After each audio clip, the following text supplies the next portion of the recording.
Hello, my name is Dawn Brunke. I'm going to be reading chapter 33 of my book, Talks with Bob, A True Story of Love, Death, and Life in the Afterlife. And this is from book two, Beyond Grief. This chapter opens with a dream, and much of the chapter is focused um, on what this dream is. Is it a past life? Is it an alternate life? Is it a story? Designed to reveal certain things in my psyche or between Bob and myself. Okay, let's start. Chapter 33, After the Wave. Waking at 4 a.m., I feel Bob's presence, and together we dream. We are on a beach in Hawaii. No one else is present, just us. A huge wood-framed mirror is propped against black boulders in the sand. Holding hands, we look into the mirror and see our younger selves in shorts and t-shirts, hair lightened by the sun, faces smiling. We walk into the mirror, and then we are other selves. We are new to this small island, brought here with others to establish a community. We've left our parents and families on another island. Bob is a handsome young man, and I'm a young woman with long black hair, and we are in love. I'm newly pregnant, and we're so focused on each other that we're in our own little world. We're together on the beach when the wave comes. It is huge, a tsunami. We don't have that word, but it's clearly a wave that will eat everything. I know will we be taken, gone. I am so angry, so affronted that this wave should come now and take us when we are very just beginning. So very angry, but also desperately sad. Still, anger is a wave that covers it up. I'm furious that we can't have our life together, our love. On waking, I feel the intensity of anger, but also the sadness, the immense grief, the deep undercurrent of despair that thrums below. I sink into that for a while, feeling it echo my own sadness. Then Bob is present again, and in a dreamlike vision, we return to that couple. They're in the afterlife now, though not yet open to imagined possibilities. We talk gently to them, suggesting they find a space for themselves on the beach, a nice hut filled with love and their child to be. They can have that life for as long as they want. The idea gives them hope. As they calm, they begin to feel excitement. I hope that's what they do. Recreate their life and live it out with happiness. Returning from the reverie, I cry and cry. I feel a massive, expansive energy settling into me. It's so much. Not too much, but so much. The tears, a release, a letting go of what? Old ideas, old insistences and judgments on how I think things should be. A new energy flows in, allowing, gentle, and curious. What do you think of that, Bob? I ask later during our usual living room meeting. I'm with you, he says, flowing with you, smiling gently too. This was a big opening for both of us. Opening, perhaps not the right word, more of a, how would you say it? An allowing, I ask, a gentling. For me, a relaxing of so many ideas that tend to insist, that want things to happen a particular way. This is more like settling into the smile of the subtle angels. Yes, he agrees, that's it. Settling into the smile of the subtle angels. It's us smiling with that sort of knowing. It's flowing into that feeling.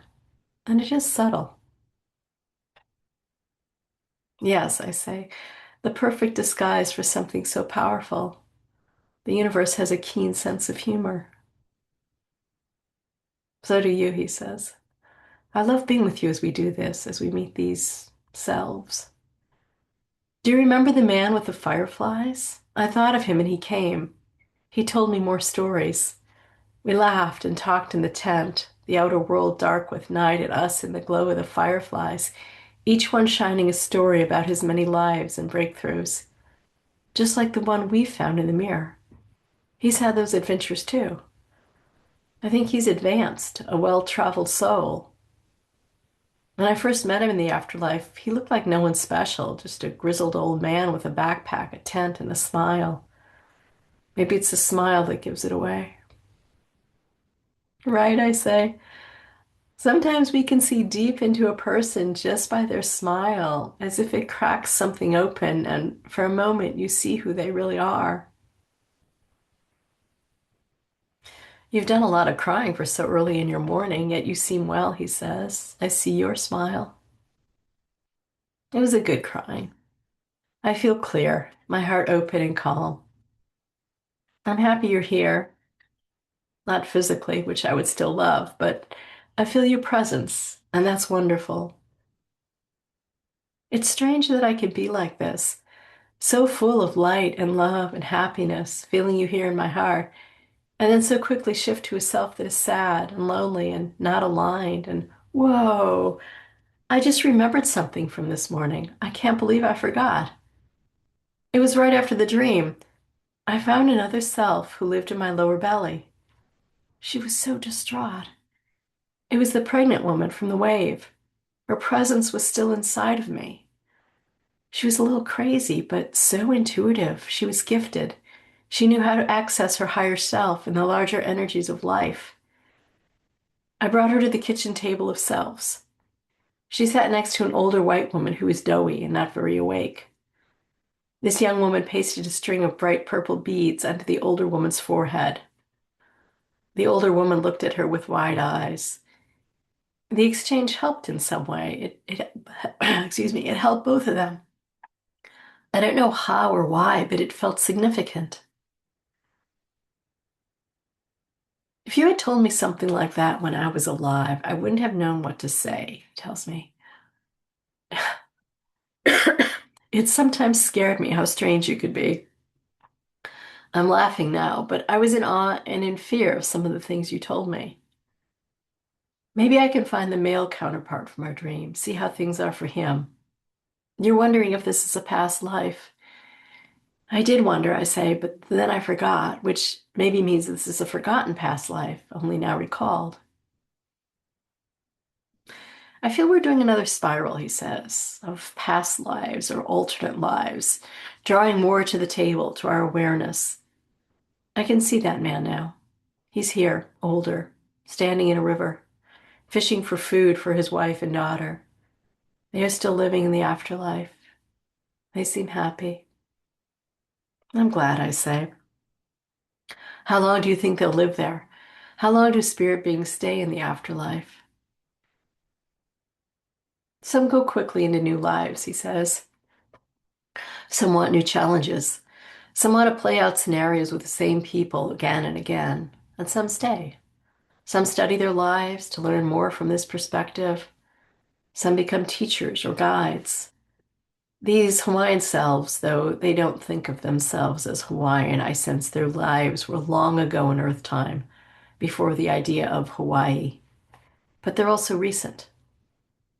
When you flip to all lives being concurrent, then time, that funny thing, doesn't make sense as you know it. Right, I say. It's slippery and stretchy, all those funny things. Yeah, he says. It's like that. I'm smiling with you, Don. I don't know exactly where we're going with this, but I'm happy to be here, to talk with you, to see you smile, to feel us together in our heart. Uh, it occurs to me that a lot of our talks were kind of like that. They were just these musings, from dreams or from past or alternate lives, thoughts about time, um, little snippets of Bob's experience in the afterlife. Um,